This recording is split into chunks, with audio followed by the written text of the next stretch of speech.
तीसरी लहर की आशंका के बीच वैक्सीनेशन पर मध्य प्रदेश में तेजी के साथ काम हो रहा है। सरकार का लक्ष्य है दिसंबर तक प्रदेश के 70% लोगों का टीकाकरण हो जाए।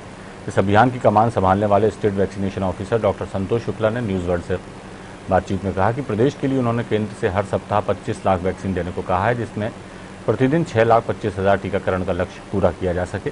टीकाकरण के तमाम पहलुओं पर डॉक्टर शुक्ला से बात की न्यूज वर्ल्ड के स्टेट हेड राजेश सक्सेना ने।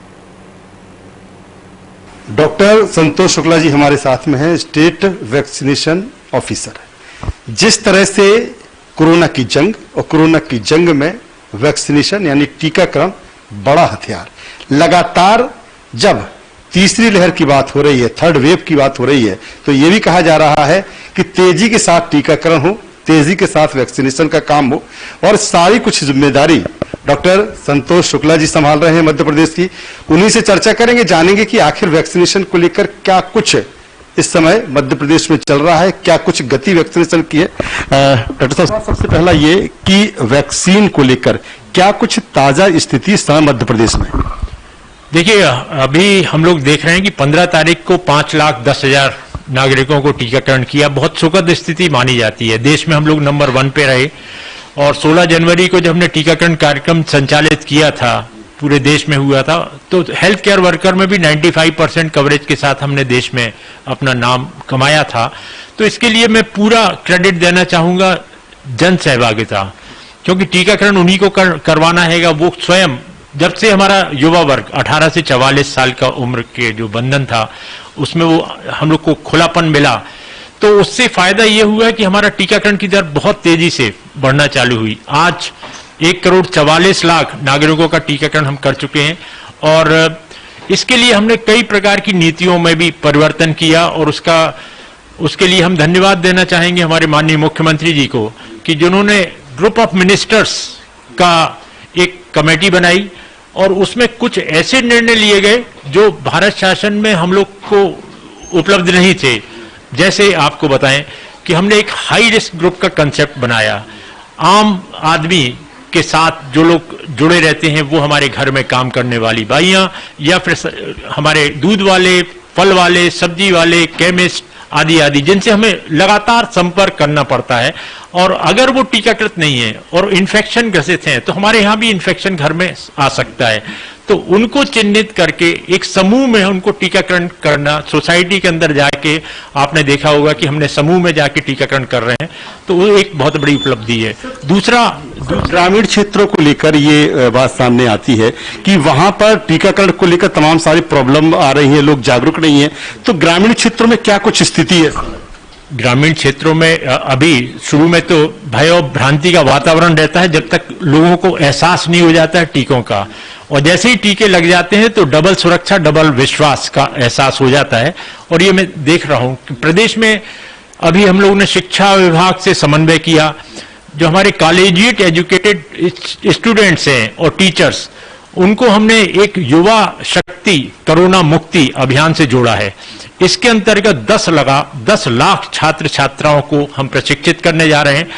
फ्रीक्वेंटली आस्क्ड क्वेश्चन, जो बार बार बहुधा पूछे जाने वाले प्रश्न, उसका उत्तर क्या होगा, इससे अवगत करा रहे हैं।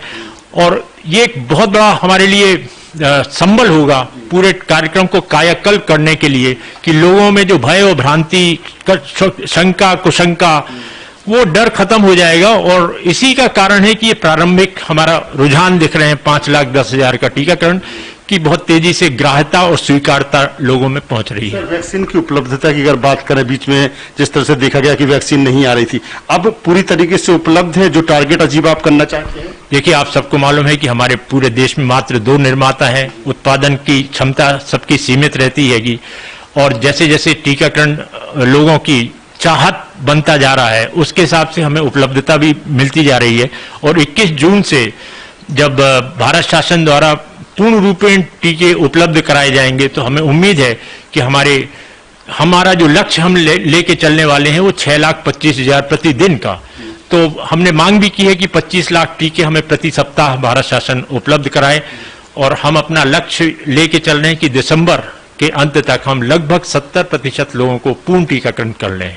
सर, इंदौर को लेकर ये कहा जा रहा है कि देश में कलकत्ता के बाद इंदौर एक ऐसा शहर बन गया है जहां तकरीबन 45% टीकाकरण हो चुका है। क्या यही फिगर है?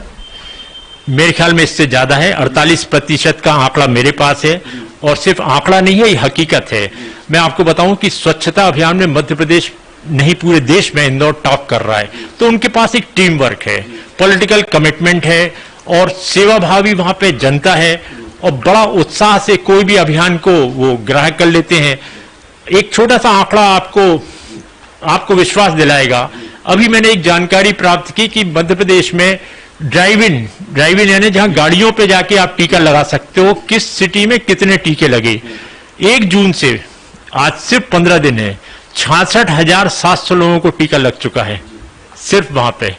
तो इंदौर ने जो काम करके दिखाया है वो सराहनीय है। सर, क्या इस तरह की भी प्लानिंग है जिस तरह से अब 18+ के लिए ओपन हो गया है टीकाकरण, क्या 18 से नीचे के जो बच्चे हैं, क्योंकि कहा जा रहा है कि जो थर्ड वेव होगी बच्चों पे ज्यादा घातक होगी, क्या इसके लिए कोई अभी प्लान आया है कुछ इस तरह? नहीं, अभी तो बहुत प्रारंभिक है कि हमारा 18 साल से कम उम्र के बच्चों का टीकाकरण की अभी प्रयोग चल रहे हैं, और जब वो हमारे पास रिपोर्ट आ जाएगी और भारत शासन इसको अनुमति प्रदान करेगी तो हम टीकाकरण करेंगे। चलिए, बहुत शुक्रिया डॉक्टर शुक्ला साहब आपका। और कुल मिलाकर आप देख सकते हैं कि किस तरह से टीकाकरण का काम तेजी से मध्य प्रदेश में चल रहा है, और यही सबसे बड़ा हथियार है। और कोशिश यही है कि थर्ड वेव से पहले, जिस तरह से डॉक्टर शुक्ला कह रहे हैं कि 70% के आसपास दिसंबर तक जो अचीव हमें करना है, अगर ऐसा होता है तो वाकई ये एमपी के लिए सुखद होगा। कैमरा पर्सन कृष्णा के साथ राजेश सक्सेना, न्यूज वर्ल्ड भोपाल।